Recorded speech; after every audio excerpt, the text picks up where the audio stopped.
बंगलोरमध्ये आपल्याकडे पाहुणे येणार हे ऐकूनच किती भारी वाटतं ना. ॲक्च्युली काय झालं, आमचा एक फ्रेंड रिद्वीच्या बर्थडेला येणार होता, पण नेमकं त्यावेळेला तो कर्नाटकाच्या बाहेर होता, सो येता आला नाही. म्हणून आज त्याला डिनरसाठी इन्व्हाइट केलं होतं. आणि आज पहिल्यांदाच मी बनवलेलं बटर पनीर एवढं सुंदर झालं होतं ना, म्हणजे यासमोर हॉटेलचं पनीरसुद्धा फिकं पडेल. आता ही सगळी तयारी करण्यासाठी ना आम्ही जरा घराबाहेर आलो होतो. म्हटलं जरा पनीर आणि मसाला घेऊन यावं. बिल्डिंगच्या खालीच एक ग्रोसरी शॉप आहे, तिथे पनीर तर मिळालं पण मसाला काय मिळाला नाही. म्हटलं आता ऑप्शन नाही आहे, झेप्टो बाबाचीच हेल्प घ्यायला लागणार. मग पनीरसुद्धा तिकडेच ठेवून दिलं. म्हटलं उगाच कशाला डिलिव्हरी चार्जेस द्यायचे. मग पनीर आणि मसाला दोन्ही झेप्टोवरनं ऑर्डर केलं. मग आता ऑर्डर येईपर्यंत म्हटलं बाकीचे प्रिपरेशन्स करून घेऊ. जिरा राईससाठी तांदूळ भिजत घालून दिले, वरणासाठी डाळ शिजायला लावून दिली आणि तोपर्यंत ना माझं ऑर्डर सुद्धा रिसीव्ह झाली होती. हे सगळं प्रिपरेशन होईपर्यंत ऑर्डर पण रिसीव्ह झाली. आणि बटर पनीरसाठी ना मी हा सुहानाचा मसाला यूज करते, ज्याची टेस्ट खरंच खूप छान लागते. पण माझी रेसिपी काहीतरी गडबड होत होती, कारण ना त्याच्यातनं थोडासा रॉ टोमॅटो आणि कांद्याचा स्मेल यायचा. पण मी रिसेंटली एका व्हिडिओमध्ये बघितलं होतं की ग्रेव्ही बनवताना तुम्ही टोमॅटो आणि कांदा बॉईल करून जर ग्राइंड केला ना तर त्याचा अजिबातही स्मेल येत नाही. आणि खरंच तसंच झालं, खूपच छान भाजी बनली होती. माझं सगळं प्रिपरेशन झालं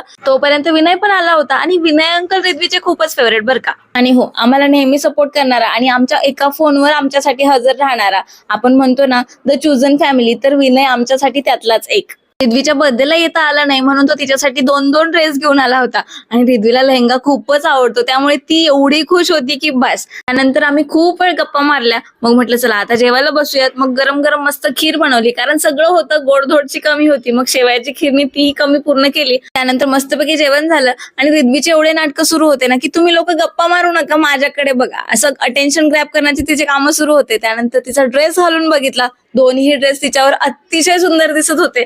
आणि प्रॉपर साऊथ इंडियन ड्रेस ना रिद्वीकडे नव्हता, तसा ट्रॅडिशनल ड्रेस घालून ना ती खरंच खूप छान दिसत होती. आणि खरंच बँगलोरमध्ये फॅमिली पासून जरी दूर असलो ना तरी फॅमिली सारखी माणसं आमच्या सोबत आहे, ही खूप मोठी गोष्ट आहे.